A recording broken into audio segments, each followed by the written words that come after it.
Can't be hypocritical and make believe that it's ever going to be the same again, because it isn't.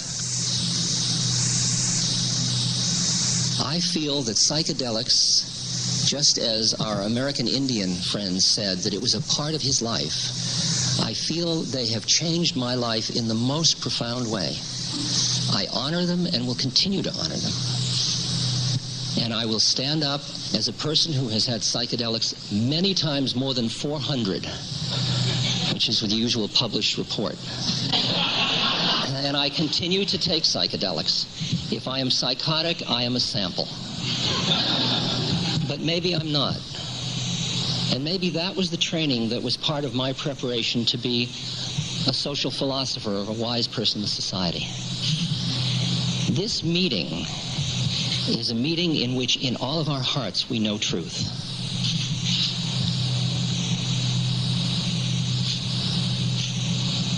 How it will manifest outward depends on our commitment to our own truth. Now, as we face the ecological issues of the times, the political issues of the times, change and potential chaos, people that have already dealt with that chaos of mind psychedelically will be there to lend this culture strength and equanimity in the face of uncertainty. Thank you.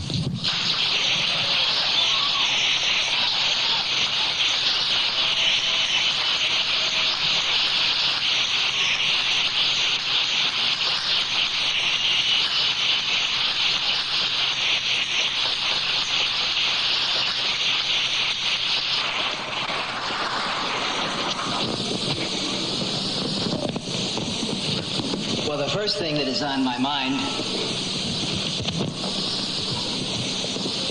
is to express what I think almost everyone in this room feels, what an extraordinary day this has been. We had one of the most wonderful women that I've known in 70,000 years on this planet, and I hereby propose the annual Oscar of psychedelia to the best actress and the best actor, and I nominate Laura Huxley.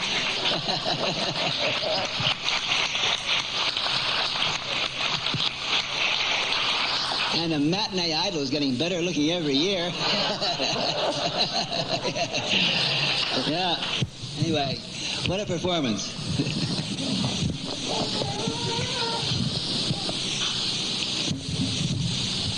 I predict that the next 10 years are going to be the most explosive 10 years of world history. I mean, who a year ago could have predicted what would happen in Eastern Europe? Well, present company. We knew, didn't we?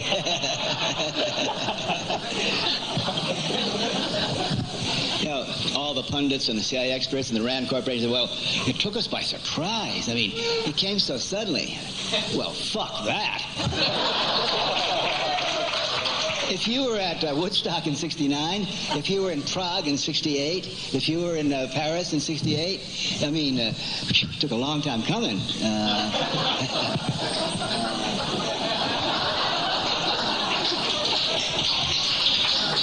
I think that's one of the things I'd like to say. And the nice thing about it is we're all going to say different things, different perceptions, different visions, because that's the name of the game. Each of us is equipped with a 100 billion cell brain. And each brain cell has the knowledge processing capacity of a powerful computer.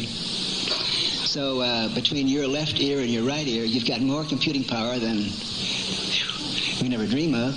They tell us that there are more connections going on in your brain than there are atoms in the universe. I mean, we're getting, I know I sound like Carl Sagan here.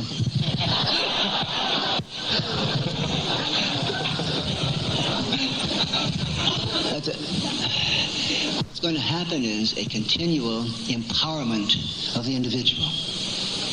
An empowerment of the individual. And that's why some of you are going to be concerned with committees and organizations and licenses and bureaucrats and power. That's good. I mean, go for it.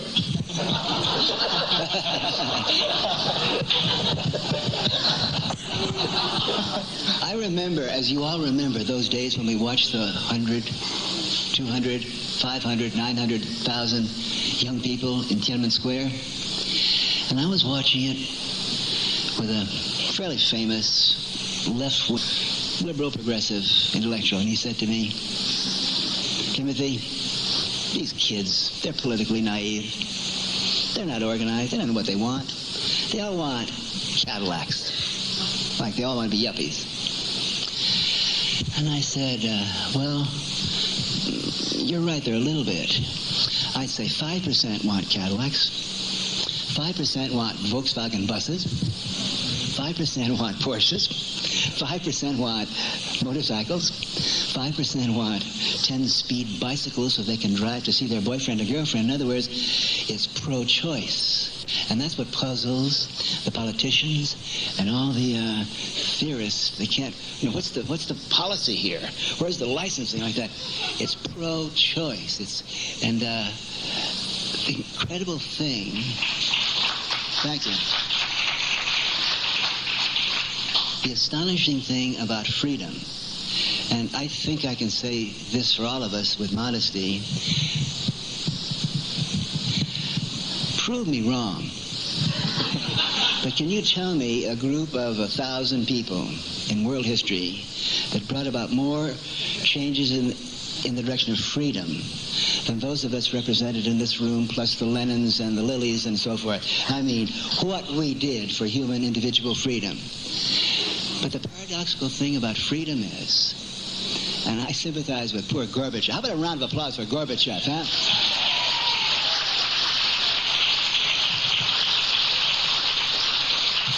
And Raisa, because she's the one behind the throne. How about Raisa, right? Yeah.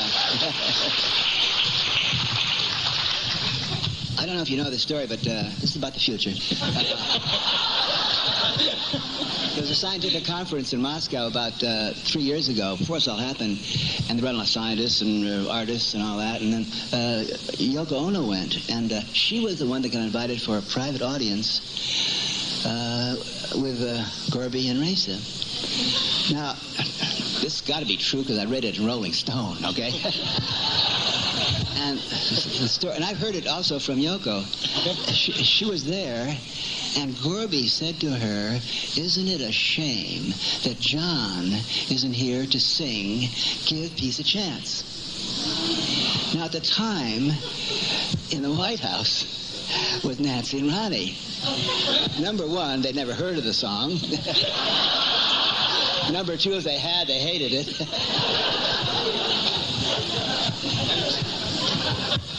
The point I'm making is that what we did here in a very disorganized way was heard around the world.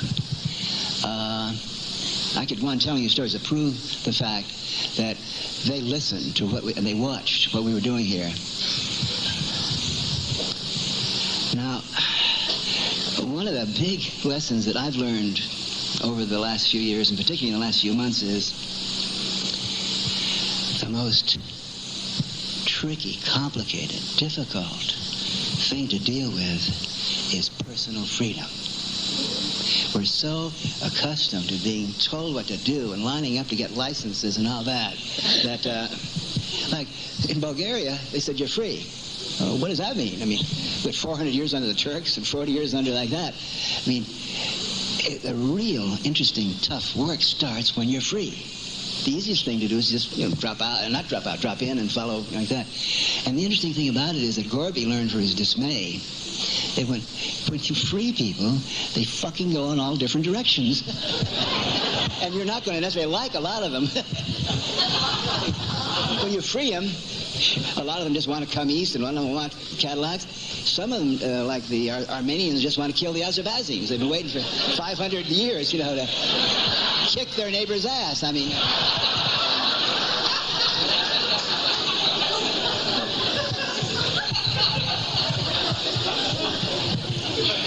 I believe in technology, and I believe that what we did would have been absolutely worthless if it hadn't been for the electronic technology and rock and roll records and MTV and the fax machines and the VCRs. In some of those dictatorships in Southeast Asia, they banned the television, they banned radio, they banned movies, but every village had a VCR. And what were they watching?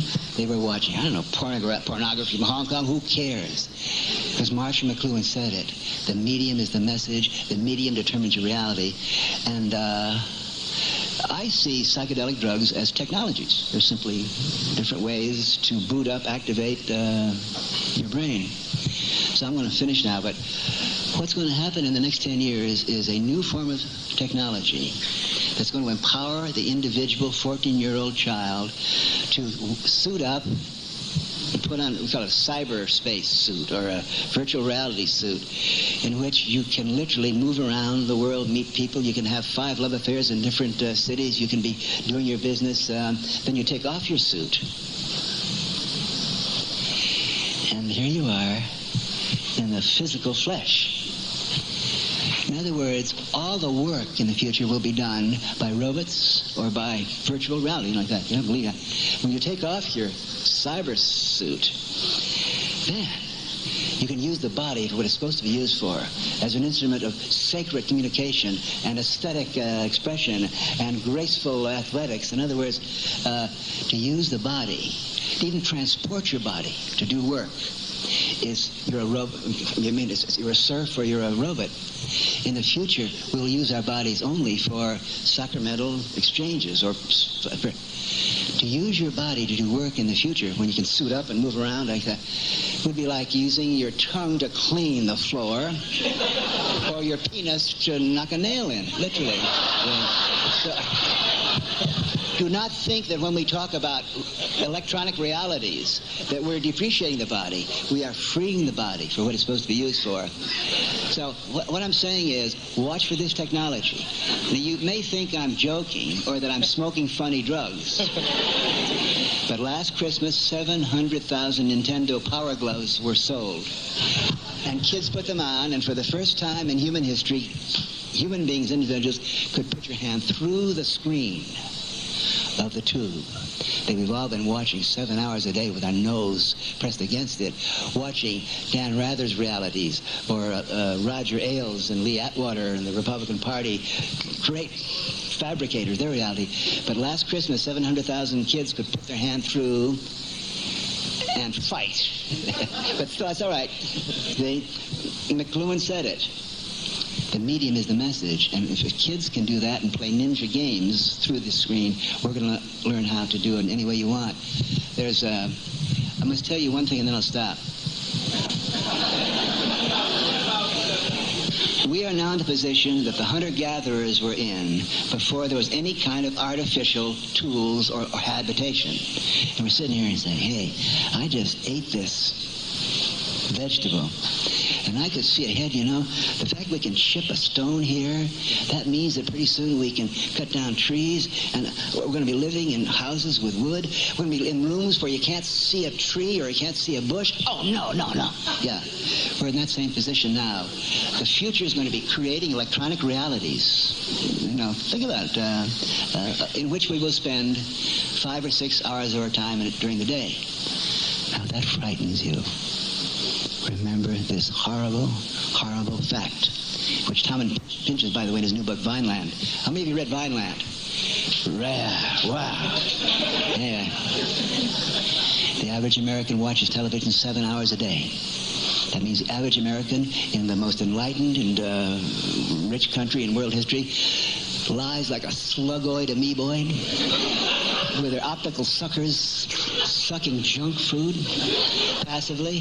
So instead of doing it passively, we're going to empower with our technology. And I wish Jaron Lanier were here. I wish Eric Gullickson were here. I wish Ted Nelson were here. Who else I have met? Autodesk, Eric Lyon. I wish they were here. Brenda Laurel. There's a group of people working on this. And so don't worry. Robert Heinlein, he said. Robert Heinlein. He was an Air Force admiral. William Gibson. How about William Gibson? How can we have a meeting without William Gibson? And anyway, a lot's going to happen. Main thing, stay sane and look for the new technology. And I love you.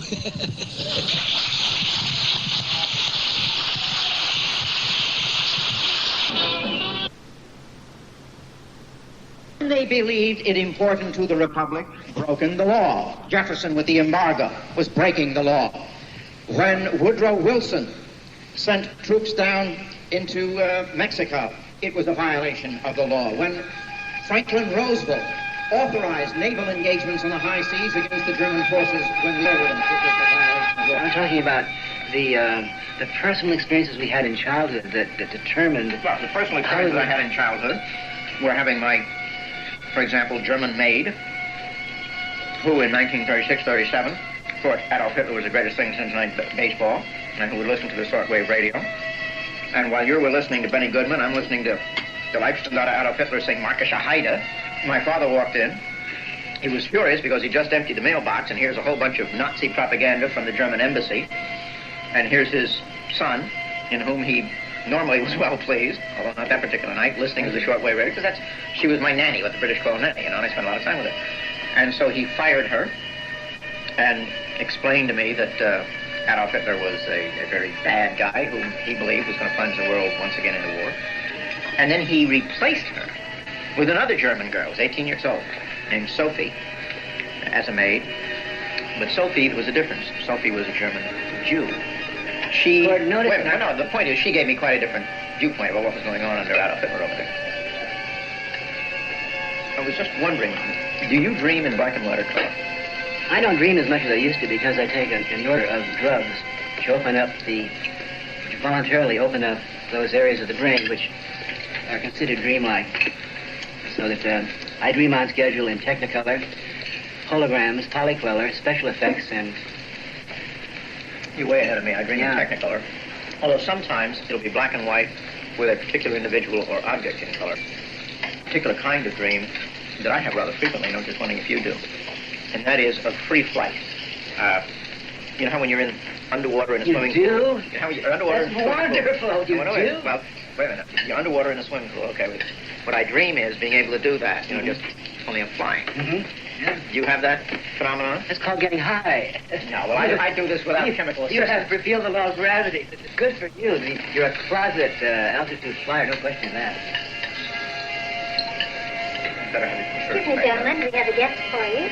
This guy's a journalist. You realize what you're doing to it. Where's Andre? All right. Where's Sure Andre? enough. Yeah. What are you doing here? Why are you not off with Dan Rather wearing a funny hat in Afghanistan? I was walking down the street, saw the crowds, and walked in. Gordon, why do you think that two intelligent, well-educated, dedicated, idealistic, romantic, all-out guys like you and I are so unpopular? Well, I don't know about you, but I've not encountered the reaction of people that would lead me to feel that I was so terribly unpopular. Between the two of us, we've mopped up about 80% of the American people in mutual dislike. Well, I don't know where you get your statistics, but the reason that I don't feel isolated from the rest of the country is that I think there's some really nice things that happened to me since I got out of jail. In September 1980, I was inducted into the Honor Legion of the Police Department of the State of New York. Oh, my God. I'm very proud of it. No, but Timmy, this isn't one-sided. It's not a theory that I particularly subscribe to myself, but out there in the hinterland, in the dark fields of the Republic, there are a great number of people who think of both of you as being consummate scoundrels. You can't just heap it all on him. My position in the hinterland you're talking about isn't all that bad at all. It's good. That's your... No violent I mean, if I were... outbursts, No, never. No eggs, no... Nothing like that. And were I John Dean, I'd probably hope that I had the courage to put a pistol in my mouth and do the right thing. And what, incidentally, do you mean by your constituency? My people, his people? Well, by his people, well, of course, I was a politician, so I tend to use the jargon, just as he was a hippie, and he tends to use the jargon. But what I'm talking about is... I was never a hippie. Well, by God, I can remember you with the long hair and the band around your head, and if you weren't a hippie, you'd do till one came along. And the Hathaway shirt. And the Hathaway shirt. The point is that each group, I think, gives credit to the other guy for having behaved correctly under adverse circumstances. That's what I... To answer your question, I'm delighted by controversy and shock and electric revulsion, what I say. I'm a philosopher, and a good philosopher is a change agent, and naturally is going to offend everyone that doesn't want things to change. Of course, most great philosophers, not that I'm saying I'm one, have always done time in prison. He's a philosopher. It's just his philosophy's terrible. That's all. Gordon, I really have a deep affection for you, and I feel you're cheating yourself out of opportunities in life just of curiosity. Don't you want to know what it's like to be high? Don't you want to know what it's like to be high one time in your life? To be relaxed, to be... I've been high. Have you ever I've been 20,000 feet with 2 oil burners behind me, everything to the wall. I've done That's that. high. Oh, that's your version of high, but you must realize that there are That's 70... 500 knots, man. I mean, that's high. Your brain is filled with possibilities of discovery and eroticism and openness and... What eroticism? I get quite enough eroticism right now. Yeah, I know. I always give that point away. But how do you account for the fact that 70, 80 million of us enjoy moving our minds around in different ways, laying down the guard of being worried? You're always a warrior. I've watched you. You're always looking around. Wouldn't you like... Where are my surroundings? Yeah. You get on the Lexington Avenue subway in New York City, Come and on, you wait, don't look I'll around. that. You're in a world of trouble, Timothy. Well, you and I don't go. And you're not going to talk him out of it. I agree. You got to look him in the eye, and you got to convey. Now, listen, I've done that, Gordon. I've been in 40 prisons, and I've faced eyeball to eyeball, Mexican mafia, Corsican mafia, Sicilian mafia. I've dealt with every one of the gangs, the Hells Angels, so the we- Black Panthers. I've had it out with Eldridge Cleaver face to face, the Weathermen, the left wing, the right wing. So, well, let's not be much about that, but you're cutting yourself off from so much that the younger generation wants to offer you. We don't want you to spend the rest of your life fighting and burners and bombs away. There's a whole other aspect of life which has to do with receptivity, gentleness, openness. I want to Timothy, share that with you, I am very, Gordon. very happy with the natural equipment with which I came. You're not using it. Your brain has receptors. I have an M1A1 brain, which I was issued at birth. I have worked on it in universities and this and the other thing. Now, what I have not done is fry my circuits. I have Come on, no there you go. desire There to fry you my go. circuits. My circuits, I've taken LSD 5,000 times, and you feel that... I think he's changed a lot. I've held my own. When was it, 1966, when you first attempted to arrest him? No, I have to say, he really hasn't. I mean, he was... Compare me with... Were his circuits fried in 66? Compare me with the sheriff or the D.A. Heilman. Compare my circuits. No, wait a minute. All right. Come on. I'll do exactly that. Hold I'm it. Just let me do it, okay? Could either one of them Will get you a... let me do it? Sure. Okay, you've asked a question. Now, what you have said is, compare the brain of a walnut. Right? That's the deal. That was your boss, Heilman, Heilman. right. Uh-huh. With a man Who ordered was you able- to bust with me a in my man. bedroom? No. With the court. So you were did. taking orders from a walnut. If your ideas are accepted, I'm in trouble.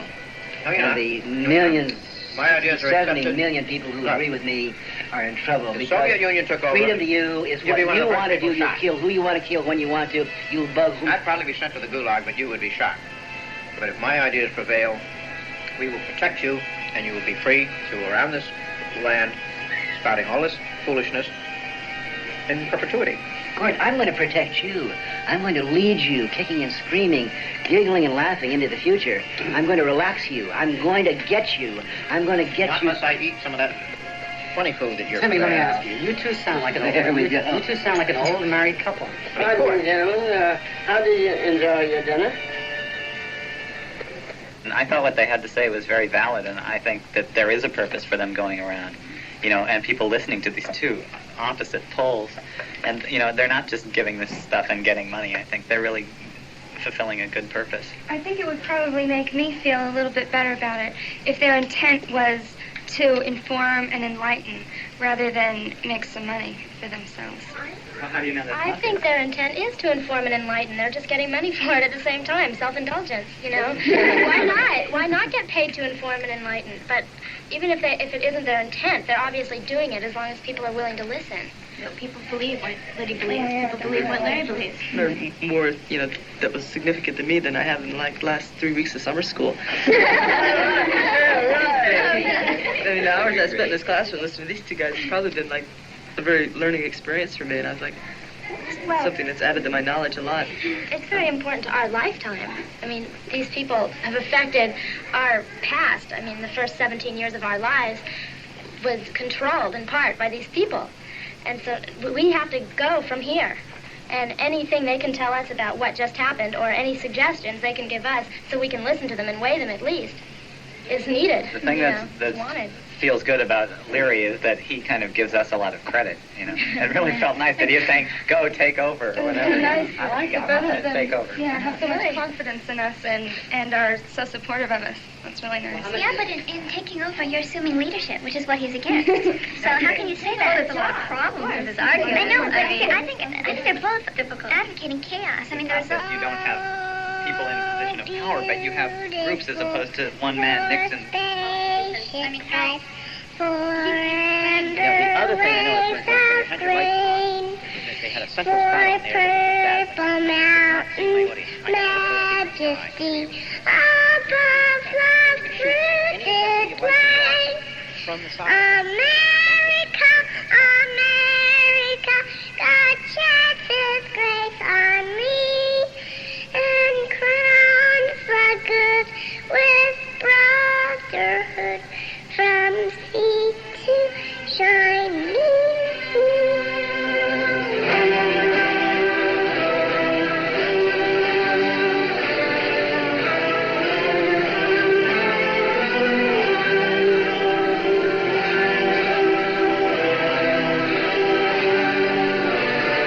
Of course, philosophy.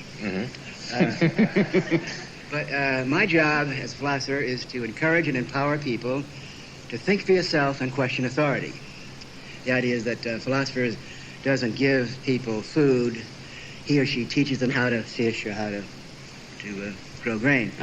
So I perform philosophy. I have performed it in colleges, universities. I was at Yale about a week ago, and the next night I was in a nightclub in Harrisburg. Oh, so you're running the gambit. And you say, how can you do that? Well, I feel quite at home in, as a matter of fact, more in a nightclub than in many universities, because if a philosopher is doing his or her job, you're stirring things up.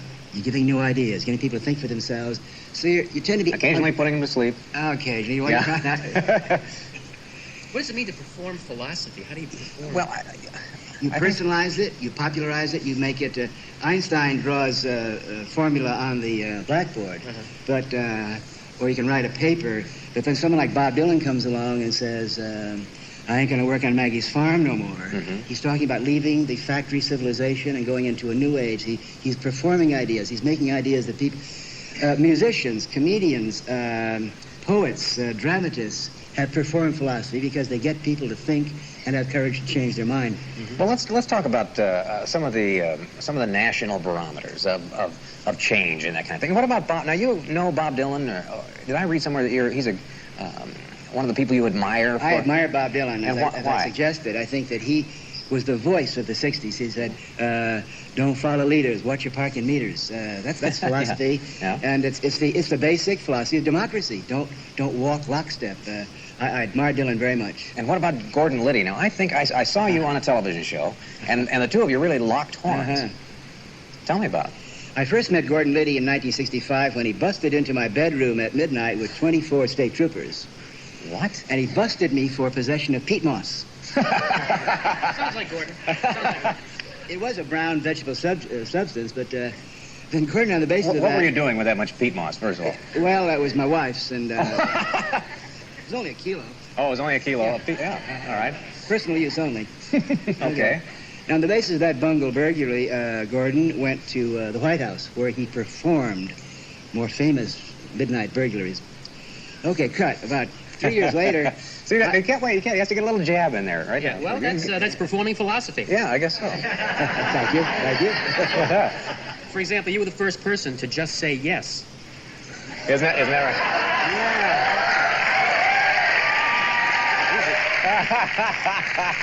Now, let's talk about... Let me react to that. Okay, well, let's let you finish. I wouldn't say... See, I'm not to tell you what to do, but think for yourself. You should know when to say when. Okay? That's the Michelob beer commercial, huh? Yeah, now we're on Michelob beer. We're bouncing here from subject to subject. We can handle it. All right. Well, let me ask you, Tim. What are you most proud of in your accomplishments over the last 20 years? I guess there's two questions there. Why did people listen to you? Number one, and then why? What are you proud of mostly?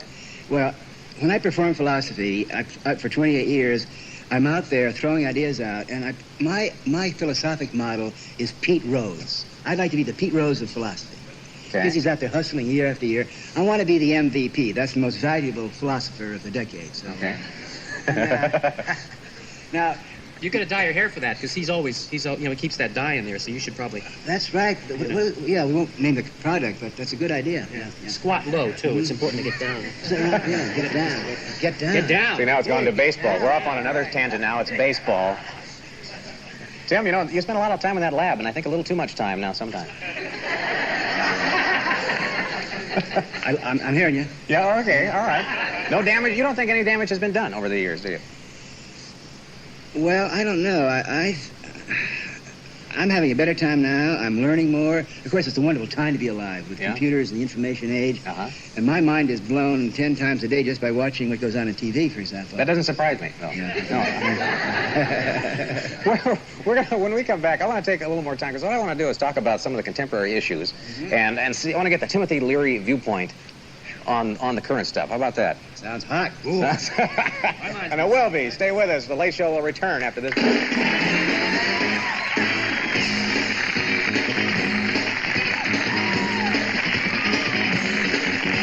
Current administration. Or the presidency. Sure. Oh, you can talk about that. Yeah. I'm as confused as everybody else is about the presidency, and I've come to the conclusion that maybe we don't need a president. Because, after all... That's occurred to a few people, I think. For 8 years, we've had a man there that didn't know what was going on, didn't know about Iran scam, didn't know about... So Reagan has proven that we don't need to have anyone running the country.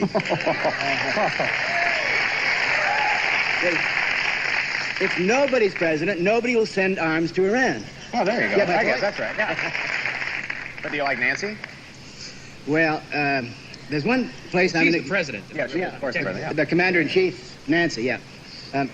There's one place where I'm totally agreeing with Nancy, and that's, you gotta tell kids, don't take drugs, just say no. If they can't handle it in any way. There you go. Now, I have a 14-year-old son, Zachary. I have a 16-year-old granddaughter, and I sit down and say, you cannot take drugs, you're not old enough. You can't use the chainsaw, you're not old enough. But don't be like those nasty Republicans. Just say no, thank you. Timothy Leary, thank you for being with us, will you? Good to have you.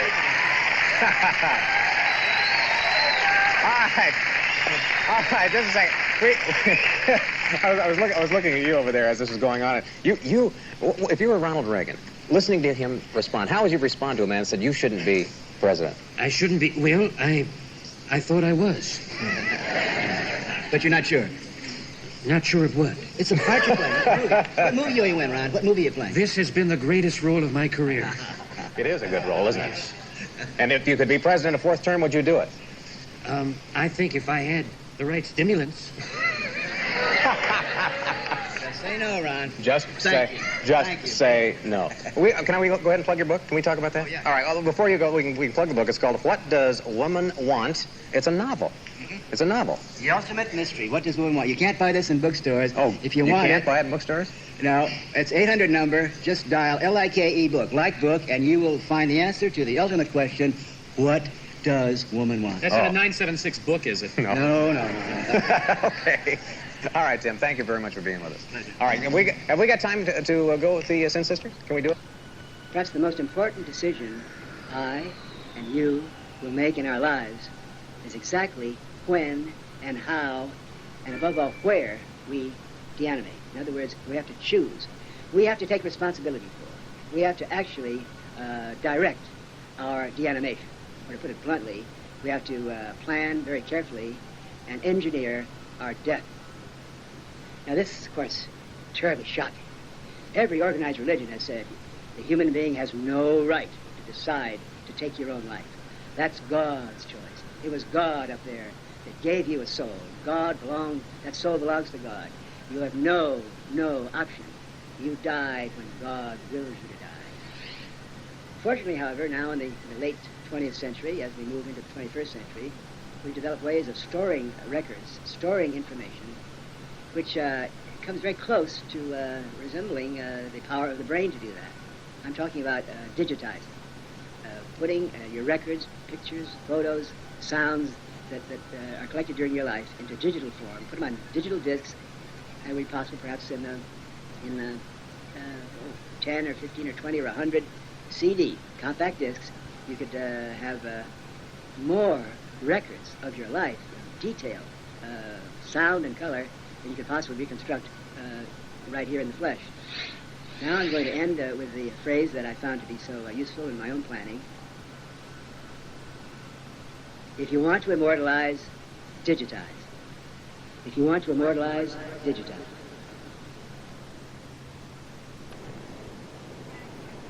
In Beverly Hills lives one of the oldest of the new wave gurus of Los Angeles. Timothy Leary was one of the kings of America's 1960s counterculture. He preached and practiced a spiritually cleansing derangement of the senses, an optimistic affirmation of the happy chaos out of which enlightenment might come. The American government threw him into jail with Charlie Manson, the city's demon.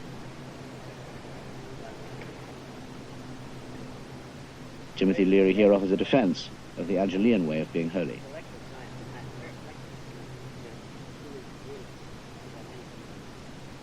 Aren't you ever a bit depressed by the lack of rigor in the way people talk about religion and spirit? Here? Yes. Isn't there something mushy about it?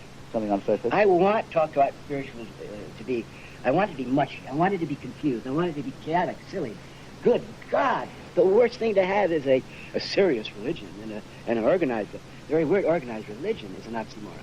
Who the hell is going to decide how we're going to organize other people's spiritual lives? That's the key, as we all know, to most of the bloodshed and conflict in the human race in the last 3,000 years, religion. I had meant to ask you about hedonism and self-esteem and so on. Does it ever strike you that your teachings of individualism have been translated by some as mere selfishness and led to the well-known greed decade and me decade? I've given that an enormous amount of thought. Believe me, I've thought about that for 40 years. I don't say anymore, or very much anymore, that I'm interested in empowering individuals, because that implies a selfishness. To think for yourself does not mean think by yourself, or for your selfish needs. One thing I learned from Socrates, it was taught me again by Huxley in the shamanic tradition, all good things happen in small groups. Small groups is the way to teach, to learn, to grow. That goes back to the tribe and the village, I suppose, that human beings seem to function best in small groups. The individualism of the buccaneer and the pirate and social Darwinism, and I'm going to be rich because I can strong, and the tough-minded Republican, I said, what's wrong with Millikan? If he's smart enough to get away with it, I deplore that, and I don't consider that part of the humanist approach to life and society. Have you created any chaos lately that you can tell us about? Well, I'm doing my best. It's a hard job to be an official corrupter of youthful minds. All of us wicked people out here in the sun selling our souls to the devil. Sounds pretty good to me. But don't come out here because there are too many of us out here already. Timothy Leary hasn't sold his soul. He's planned to deep freeze it here at Alcor, but not to be revived, he says, during any Republican administration.